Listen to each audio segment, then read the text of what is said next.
So it's part 2 of lesson 2. So we've set up our Positive Pets project. We've created a controller and a view. We've modified our navigation bar, so we've got a link to it. We've added a link in the footer to the source code, and we've used the Git tools in Visual Studio to both create our repository, push our code, as well as try pushing our changes. I know a few people have had a couple issues with this. Hopefully we'll have some time at the end of class where I can stick around and help anybody sort out any issue they've had. So if your stuff is not up on GitHub right now, don't panic. We will get it sorted out. It is not critical for today, so don't panic. Okay, so we'll do some more customizing with this later, probably in a few weeks. We're going to want to add like a color scheme. Maybe we'll create a little logo for the site. We'll change the font. We'll kind of personalize the look. We don't just want it looking like a .NET template site. We'll leave it like this for a few weeks, but we will kind of work on making this our own. I'm sure there's some talented designers in the class. So we'll kind of improve some of the aesthetics of it in a little bit. But for now, we're just kind of getting used to the MVC structure and how we work with it. So we've created this categories index. And then for now, first we're going to just add some static code to this. Now, one quick question before we do when we're working the HTML views. Somebody asked this in my Tuesday class. Have any of you, probably some of you from some of your other classes, you've worked with Emmet before? Kind of HTML shorthand to save time. Is Emmet something you're familiar with?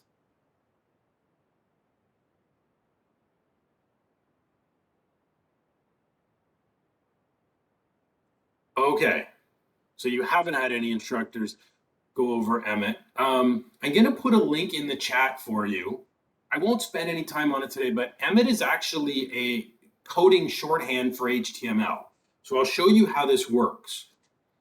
So for example, let's say I want to create an unordered list with a class of my list. There's an extension for Visual Studio. A lot of HTML code editors support it, like Visual Studio Code, which probably a lot of you have used before. It actually has built-in support. In Visual Studio, it's an extension we can add on. So if I type UL, let's say my list, and hit the tab key, then Emmet translates that into HTML syntax. But it saves me from typing the angled brackets, the closing tag, as well as the quotes. So some students in the Tuesday section were asking about this. Does Visual Studio support it? It does, but you have to install an extension for this. There's a great little tutorial on the basics of Emmet that I will link to in the chat. You have access to LinkedIn Learning you can log in with your Georgian account. When we think about selecting, let me just go back here.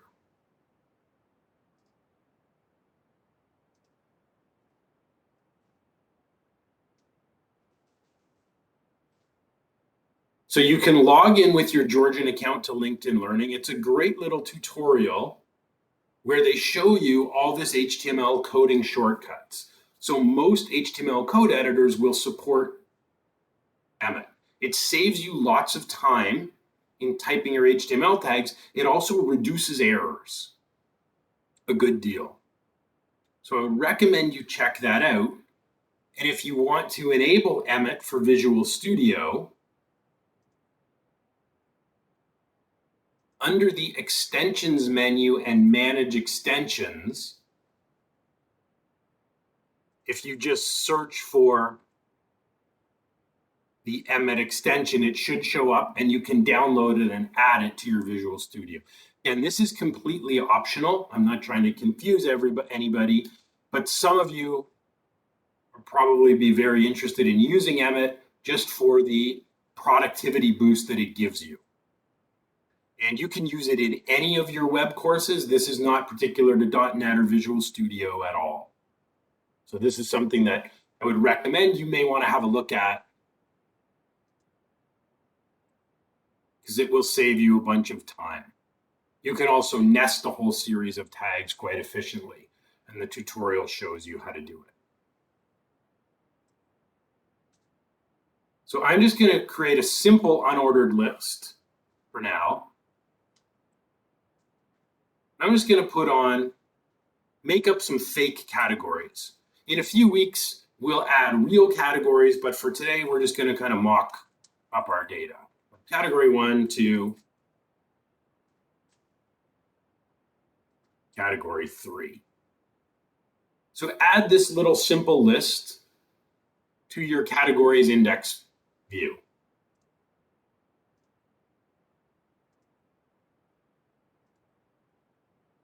Okay, so this is what it looks like. Nothing fancy. We've got an H1 tag and a simple unordered list.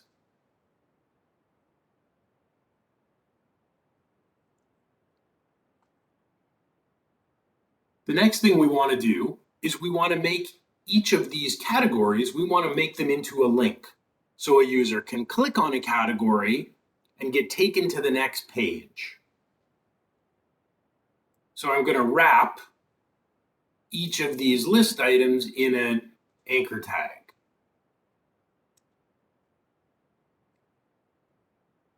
Now, because we're using MVC, I'm not going to use the href property. I'm going to use the ASP controller and ASP action tags that we're already using in our navigation bar. So we'll have ASP controller.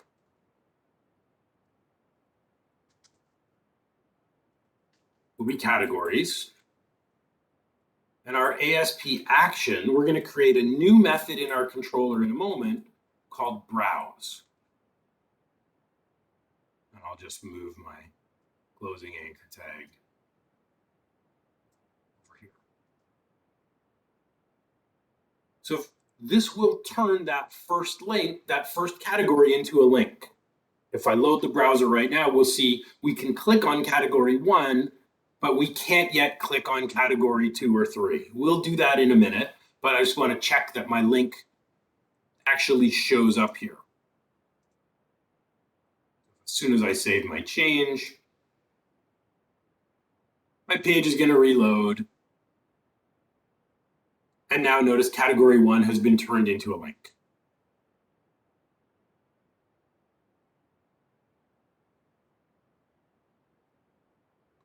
So we want to add that same anchor tag onto both category 2 and category 3 as well.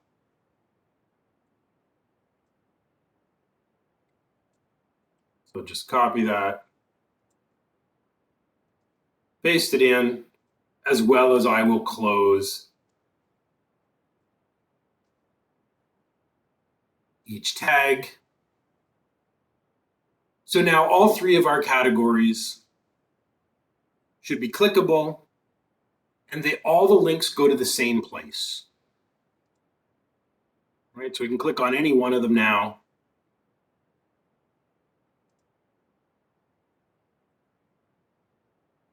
So when we click here, we get this.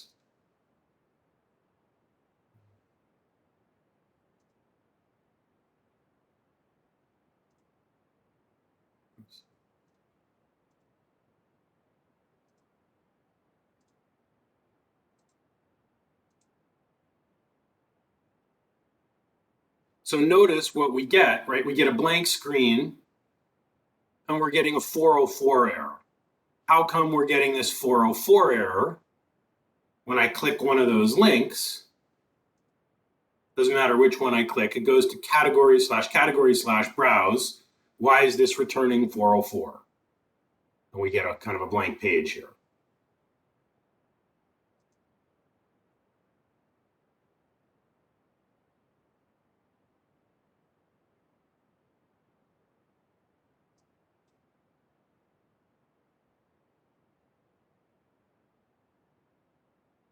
That's right, David. So we're calling a browse action or method in the categories controller, but we haven't created that method. So our next step is we need to go back to our new controller. And we're going to create a new method or action. Has to start with a capital called browse. What should happen inside of this method or action? What do we want to happen when the browse method gets called?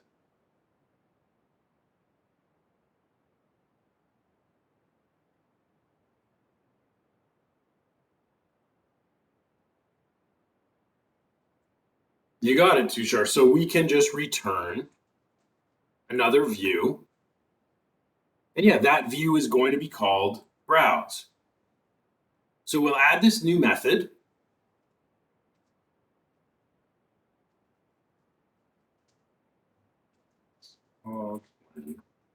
User clicks a category from the list displayed. Okay, so we could go back to our browser now and hit refresh. What result will happen? It could load a page, we could get an error, or our page could still be blank with the 404. What result do you expect? So our link calls the browse method. We've now got a browse method. Yeah, so the view still doesn't exist. So if we have the method, but we don't have the view, what are we going to see in our browser? Yeah, you got it, Jordan, right? We're going to see that the view doesn't exist. So it's not a 404 response. The request is handled now that this method exists, and it now crashes here because we don't have this view file. So to fix it, we're going to do what we've already done a few times. I'm just going to right-click the method name, click Add View.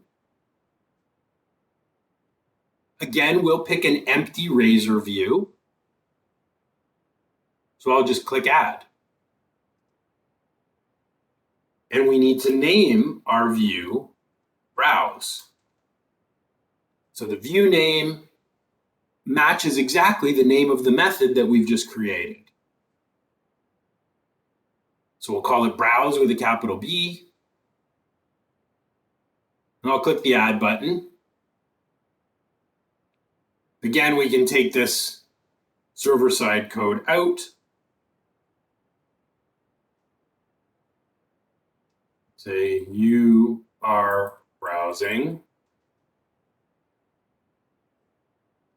So this should remove our error. The error that said there is no view called browse, well, we fixed that. We've created it now. So if we go back to the browser, now it works. So to try it again, I can click on categories, click any one of my categories. It loads categories browse, and now we get the message, you are browsing. All our links go to the same place. So far, this really is no different than what we did last week, right? We added a method, we added a view with the same name, we created a link to it. But we should do one more thing here. So what's missing? This is functional, but not totally fun. I mean, it works, but we should do one more thing with this. What's kind of missing from our links and browse page?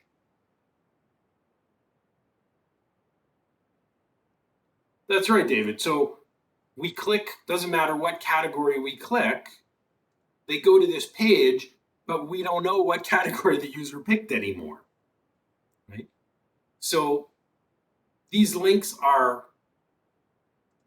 they're functional, but they're somewhat incomplete.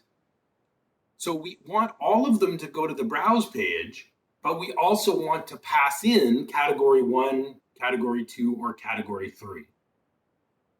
And then we'll need to write some code here in the browse method that's going to interpret which category did the user click on, which link. Did they click on link 1, link 2, link 3? So we want to enable that functionality here as well. So first, on our categories index, we're going to modify this list. We're going to keep the code we've already got here with our links, but we're going to add some additional info into them. So let's go back here. So I'm going to reformat this because this is getting quite long for one line. So I'm just going to, maybe I'll just hit enter here to move my link down to a new line. So on my first anchor tag, I'm going to add another one of these ASP attributes, one of these server-side attributes. So we're going to use asp-route.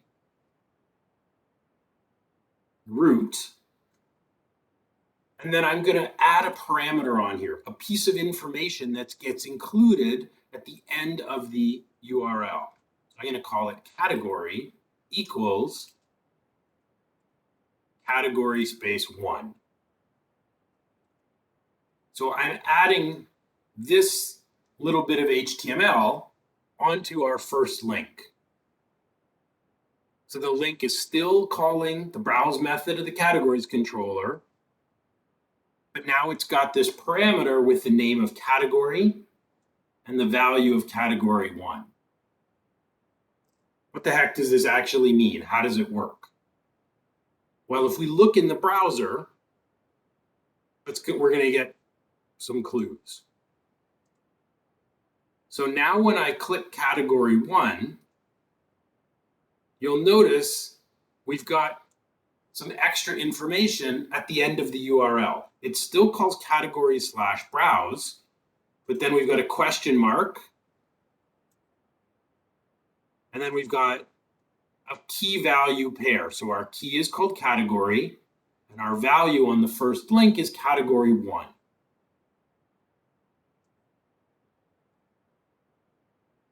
I then want to add the same parameter name, but different values to my other 2 links. So I'm going to go ahead and do that. asp-route category on the second link is going to have a value of category 2. And I will do the same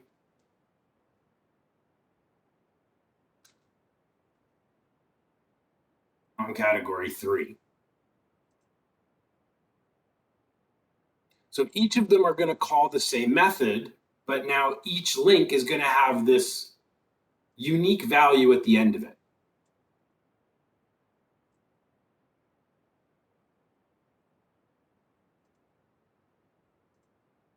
So when I click category 2, my category in the URL, category equals category 2. When I click category 3, my URL at the end has category equals category 3. So we're passing this information to the browse page now. So we can use it to see which link did the user click on, 1, 2, or 3.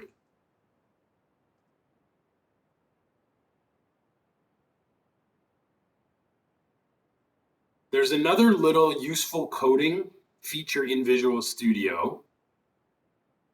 So you'll notice my code is a little bit hard to read. The nesting of tags isn't great. For example, I've got this anchor tag inside of my list item, but they're aligned. If I highlight everything, Visual Studio has this format selection option, and it will automatically indent any nested tags. If I do something like this, again, my anchor tags are not aligned. If I format my selection, it will nicely nest all the anchor tags inside the list item tags. It will indent them all. Or if I do something like put an end anchor tag down here, if I click Format Selection, we'll space it out.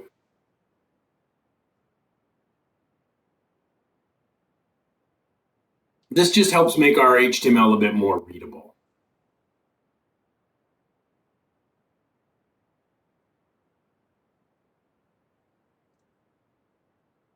So we're still not quite done. We've modified these links, but yet there's still no indication on the browse page.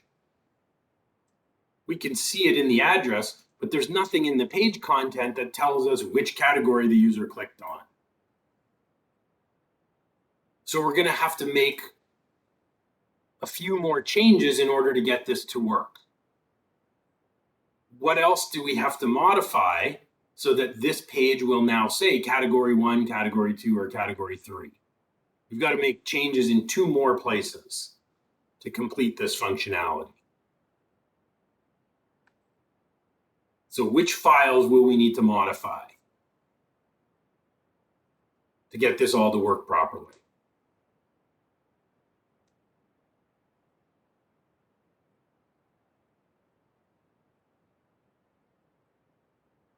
So we want the browse page to show us you are browsing category 1, or you are browsing category 2, or you are browsing category 3.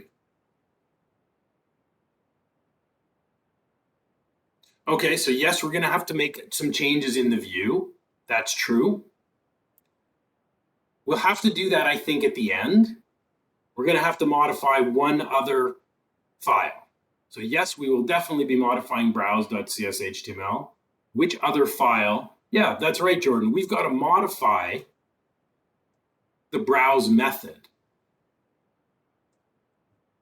So our URL, when we call browse, it now includes this parameter called category. So we need to modify the method here to check for that input. So on line 17, we're now going to add a parameter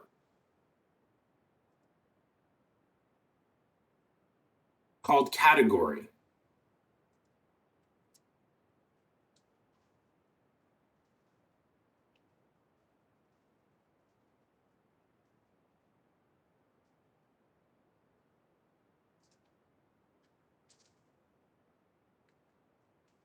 So now we're going to store the input parameter in the view bag to display in the view. So we used the view bag last week to display the current date and time. We'll just create a variable called category. So now not only are we calling the browse method, but we're also interpreting the category in the URL. Is it category 1 or category 2 or category 3? We're going to take that value and we're going to store it in this container called the view bag. Okay, so we've added this section in line 18, and we've added the code in line 21. I'm going to save that change.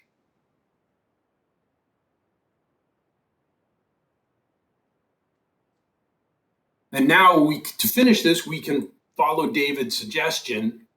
We need to add some HTML to browse.cshtml so we can output this variable, this server-side variable.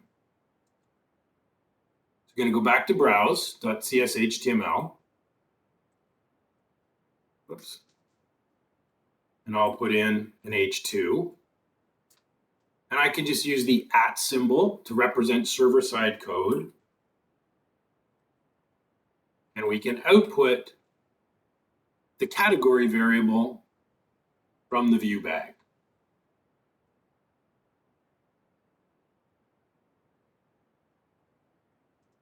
So we're adding a category parameter on our link. It appends this value to the URL. Our method can inspect the URL, read the value, and put it in the view bag. And then we can display this value in our view. So now I click category 1, page says category 1. Pick category 2, page says category 2, pick category 3. So not only do we have a working link, but we're passing a parameter, we're passing a piece of information along with that link, which changes the output of our browse view. It's the same page that loads, but the content will be different depending on what we've clicked here.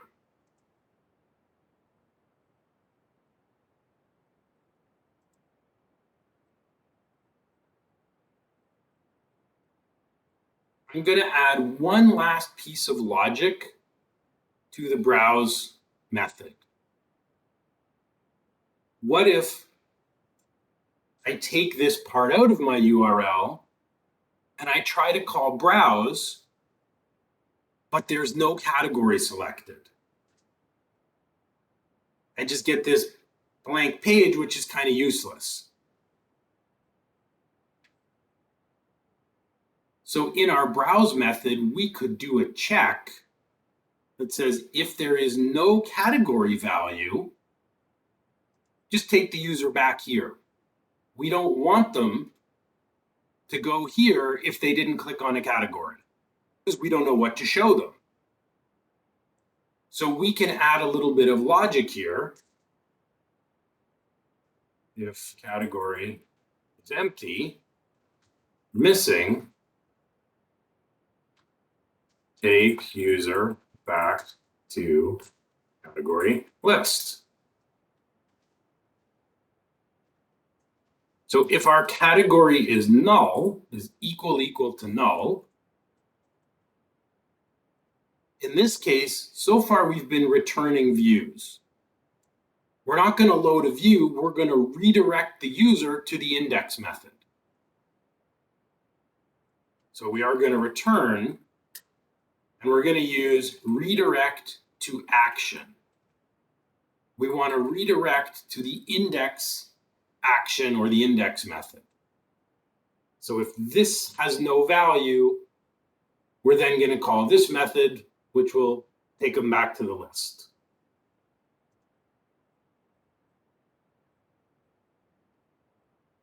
So I'll try that out. So if I go and wipe out this part of my URL, it now jumps me back to the index page. So I can't get to the browse page anymore. Can't get there unless I click one of these links. So we're just kind of doing a little bit of error handling to keep the user from seeing an incomplete page.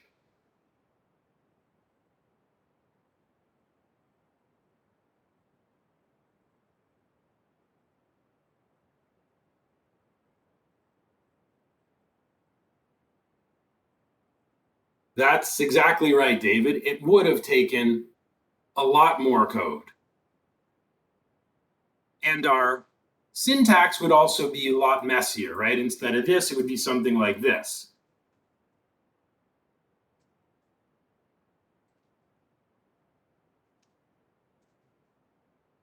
Right? A lot messier than simply outputting the variable this way.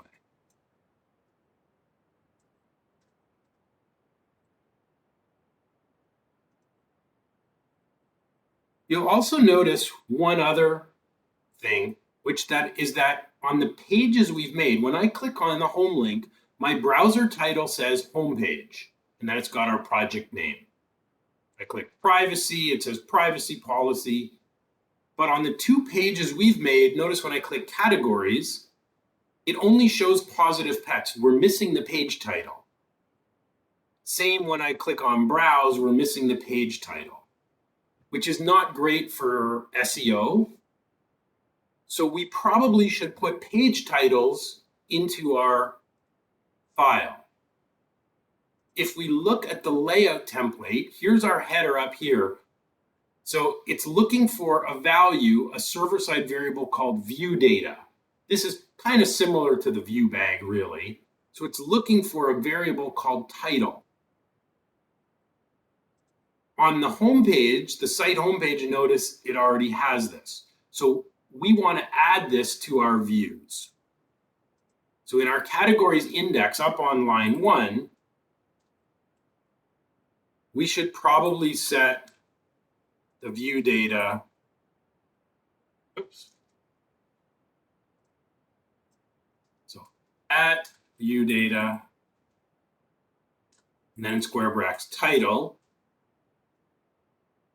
I'll just say categories.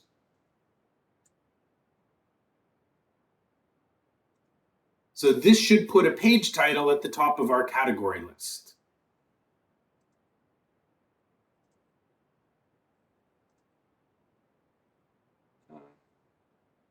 Oops, didn't.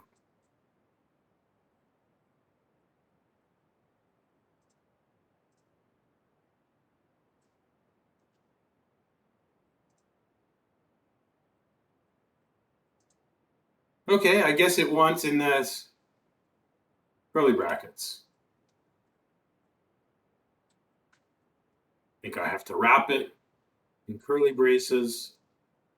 Yep, so now it says categories.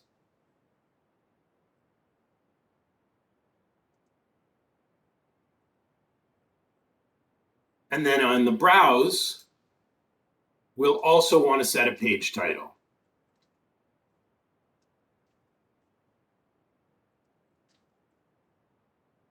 We'll set our view data equal, it's just going to be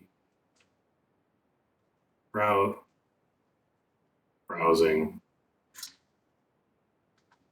I'll just set it this way. So now the two new views that we have also have titles in the browser tab for SEO. So it says browsing or categories. So when we create new pages of our own, we should be assigning a title property in the view data because our layout is going to render it here. All the pre-built pages already have page titles, but when we create our own views, we should be including page titles as well.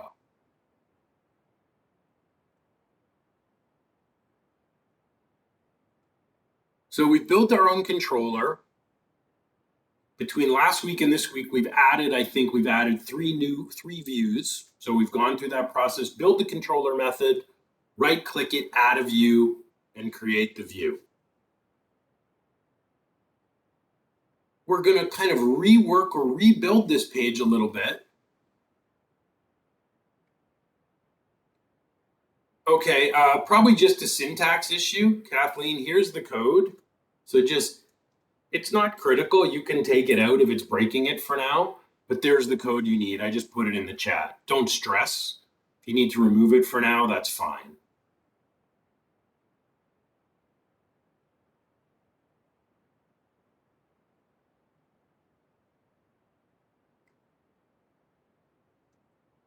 So we're going to dive into working with our database, connecting and using real data in 2 weeks. In lesson 4, we're going to focus on models.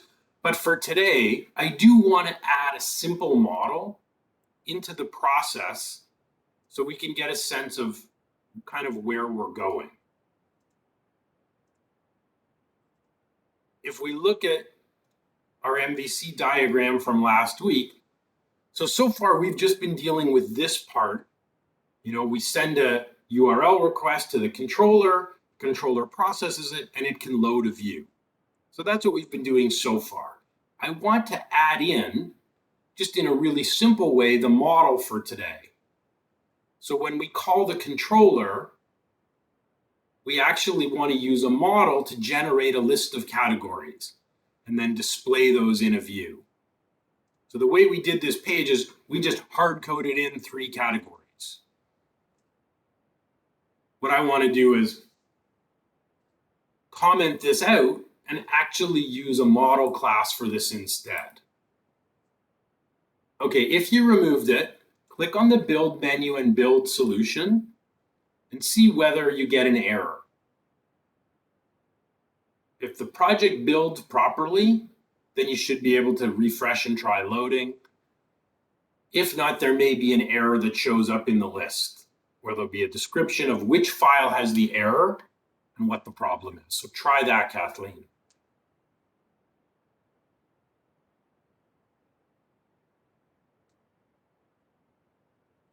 Build and build solution. So try to compile and see if an error shows up. So the screen's blank.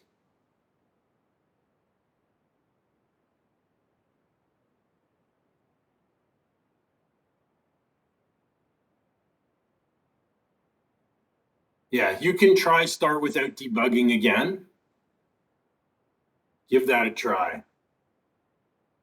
Yeah, if its site can't be reached, it turned the server off. The server's offline. So you need to start without debugging again. As Ju and David suggested. So we're going to go ahead and create our first model. Yeah, okay, great. So in our Solution Explorer,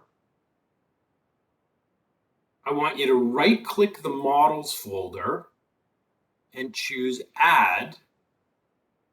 And the item we want is a class. There is no template here for a model. We just use the generic C# class. So again, pick your Models folder, right-click it, and add a class. Our class names are singular in .NET, much like they are in Java. So I'm going to call it category.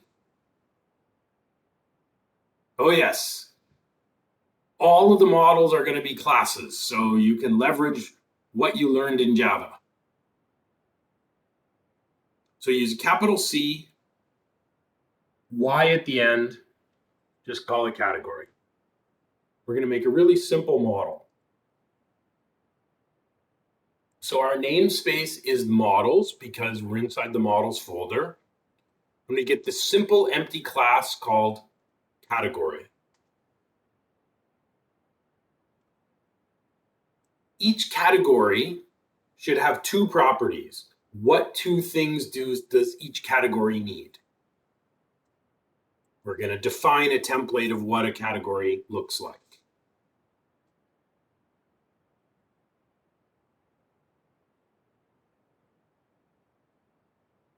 Each category will need two values.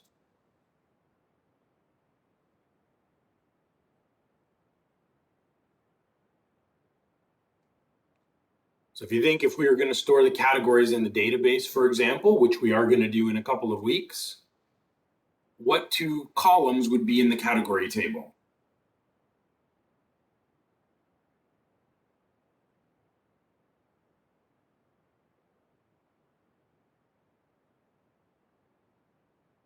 Okay, yep, we'll have a name. That'll be probably our second property. What will we need even before a name? How will we uniquely identify each category? Yeah, a name and an ID.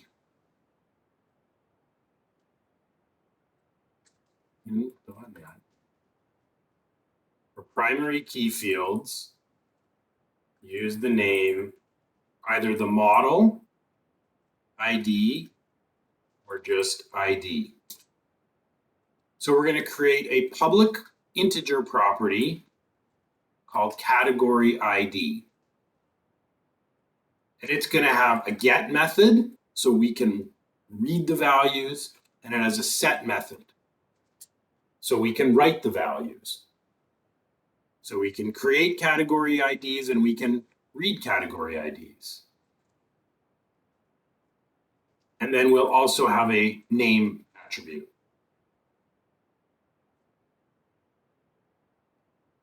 And by convention, again, we're using Pascal case. The property names should start with uppercase characters. I think if I use a lowercase, Yeah, it's going to warn me here I've violated the naming convention. It needs to start with an uppercase. So every category will have an ID call, an ID value, and then a name.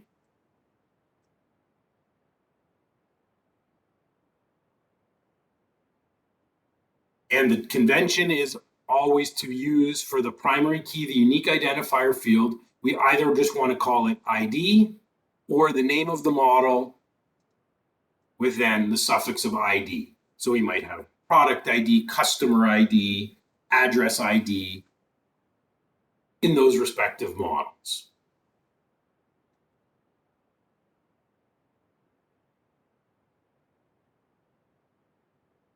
Okay, so we'll make more models in a few weeks because we're going to need to, in lesson 4, we're going to need to plan out our database.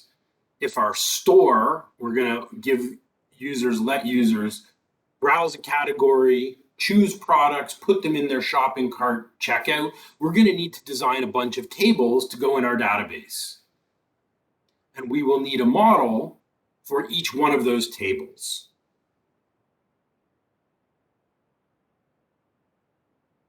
And in your assignment, you'll have to do the same thing. You're going to have to design model classes to match your assignment. So again, going back to Jennifer's example, Jennifer's going to need a conditions model and a treatment model. And the properties for each will depend on what information she wants users to enter. For a treatment, what does she want them to enter for a condition?